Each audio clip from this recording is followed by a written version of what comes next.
सभापति। कौन आपनकर दाबी रही कहीं दाबी आम आज सांबादिक सम्मेलन डाकिचु।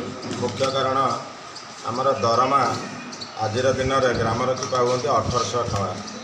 बर्तमान सरकार 3500 टका भत्ता कले 1800 टकर ग्रामरक्षी केमी चलो मसक जाक ड्यूटी करुँच सब प्रकार काम करुँच कि दरमा 1800। तेणु आम आज से सांबादिक सम्मेलन करूँ। आम अनुरोध करूँ सरकार को माननीय मुख्यमंत्री मोहन चरण माझी की आम अनुरोध करूँ जे आमर दरमा केमती जो सरकार जोटा कर 500 टका सर्वनिम्न से हिसाब से आमको 15,000 टका दि जाऊ। आमर दाबी गुड़िक अच्छी 6टी दाबी से दाबी गुड़िक भी टे करूँ। आम से आज सांबादिक सम्मेलन कर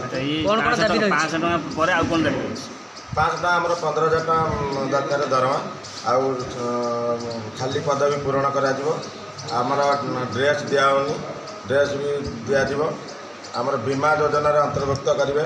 ग्रामरक्षी भाई मैंने जो जगार असुविधा ड्यूटी उपर शहीद होती से अनुकंपा किसी राशि रखुच। एमती 6टी दाबी आम रखीचु।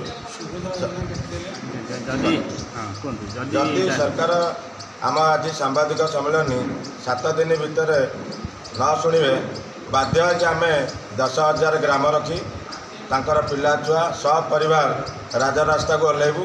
24 तारीख दिन आम संघ निष्पत्ति नहीं।